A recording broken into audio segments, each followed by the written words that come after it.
Bem, então, questão 1. Observe o heredograma abaixo e responda. Qual a possível herança envolvida e qual o possível genótipo do indivíduo 2,3? Seria geração 2, indivíduo 3, ou seja, essa mulher aqui que está afetada, né? Bem, então aqui vai cair naquela mesma situação que eu havia mencionado. São dois pais iguais com um filho diferente. Nesse caso, uma filha, né? Então, há duas situações possíveis para esse tipo, quando tem dois pais iguais e um filho diferente, que seriam os dois pais normais com um filho ou uma filha afetado. Ou dois pais afetados com um filho normal, né? Ou filha. Em ambas as situações, a gente coloca o filho como sendo recessivo e os pais como sendo heterozigotos, né? Então, quando os dois pais são normais e o filho que é afetado, ou seja, recessivo, essa herança ela vai ser recessiva. E quando é os dois pais afetados com o filho normal, essa herança ela vai ser dominante. Aqui, no caso, está expressa nos pais. Então, os dois pais aqui normais, a filha afetada, ou seja, isso aqui a gente já vê de cara que isso aqui é uma herança recessiva, né? E se é uma herança recessiva, a gente coloca o filho, no caso a filha, como sendo homozigoto recessivo aqui, nesse mesmo caso, e os pais como sendo heterozigotos, como a gente está vendo aqui. Bem, então, já que a gente sabe que essa herança ela é recessiva, então todos os que estão normais aqui, a gente sabe que eles no mínimo vão ser azão alguma coisa.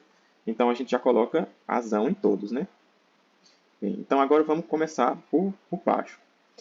Essa filha aqui, ela é azão alguma coisa, mas ela é azão o quê? Ela só pode ser azão azinho, né? Porque a mãe dela é azinho azinho, então ela obrigatoriamente vai mandar um azinho aqui para a filha, né? Lembrando, todos os genótipos de cada indivíduo, ele vai vir um do pai e um da mãe. Então, obrigatoriamente ela tem um azinho aqui. Então ela vai ser heterozigoto, né? Azão azinho.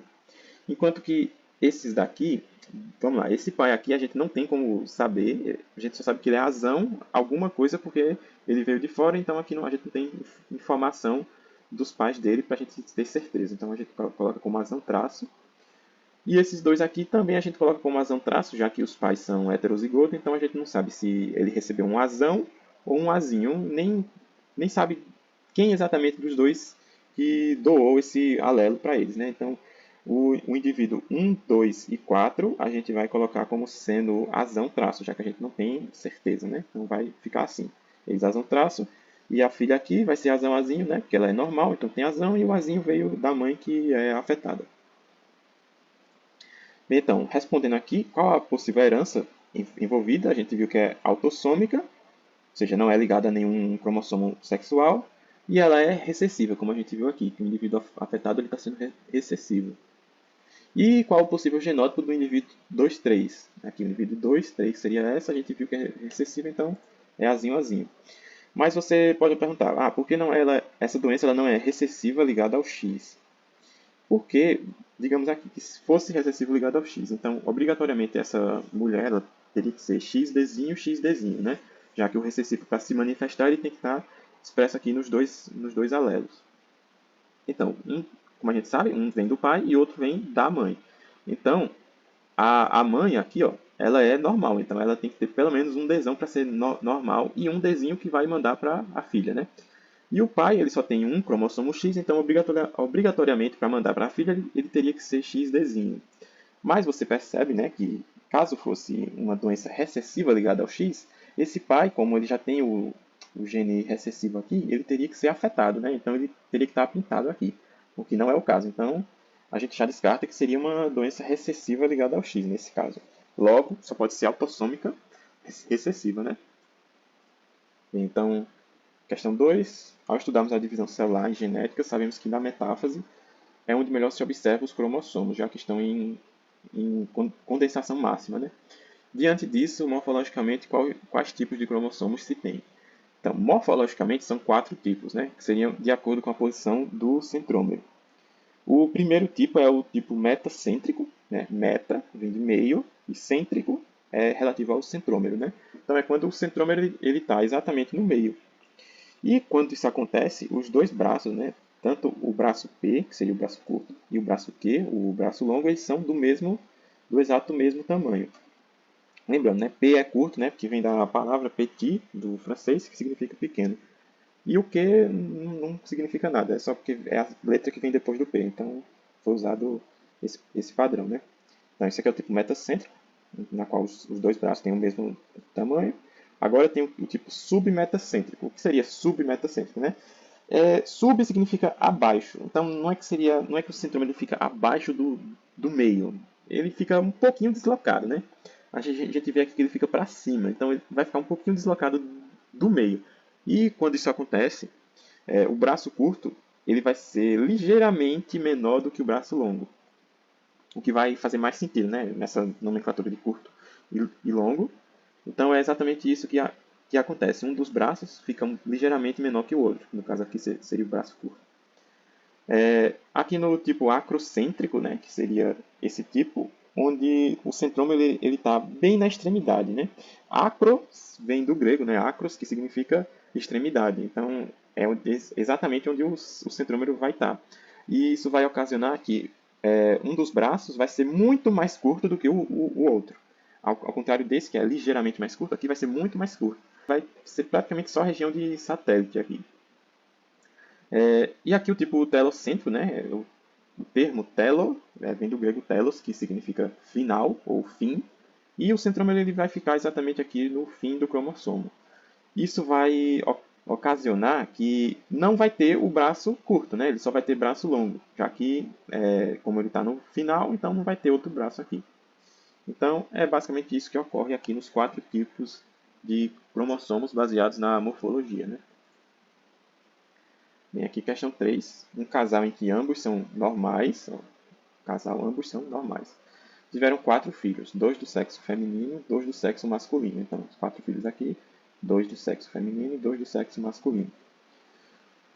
Um de cada sexo desenvolveu uma anomalia, e após investigar, descobriu-se que o pai da moça apresentava essa mesma característica e que a mãe da moça era heterozigoto para essa característica. Monte o heredograma e determine o padrão de herança dessa doença. Então, dos 4 filhos aqui, um de cada sexo desenvolveu uma anomalia. Então, a gente pinta eles aqui, os dois.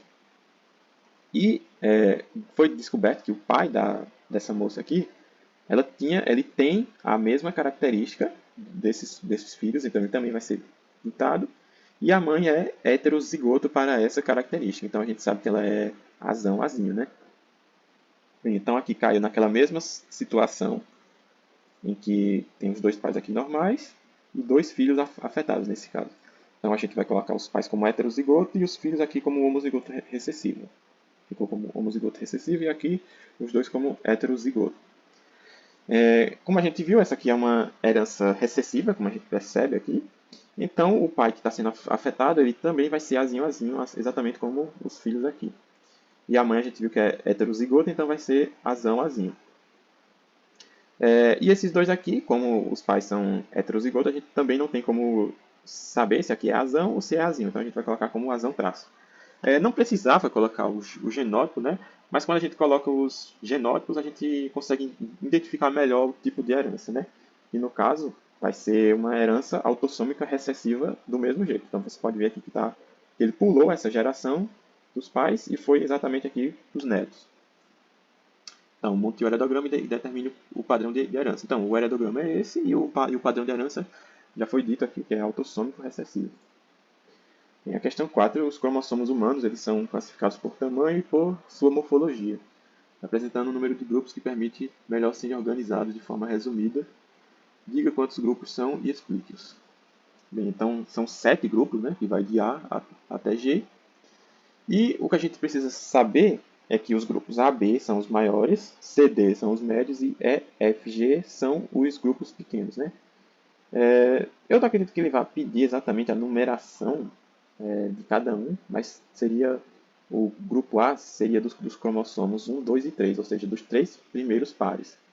O B, 4 e 5, o C de 6 ao 12, incluindo o cromossomo X, o D, 13, 14 e 15, o E, 16, 17 e 18, o F, 19 e 20, e o G21, 22, incluindo o cromossomo Y, né?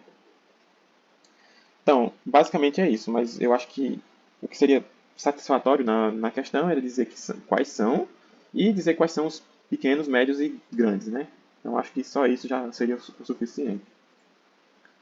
Bem, enquanto aqui que na questão 5 ele vai pedir: existem quatro padrões básicos de herança monogênica: a herança autossômica recessiva, a herança autossômica dominante, a dominante ligada ao X e a recessiva ligada ao X.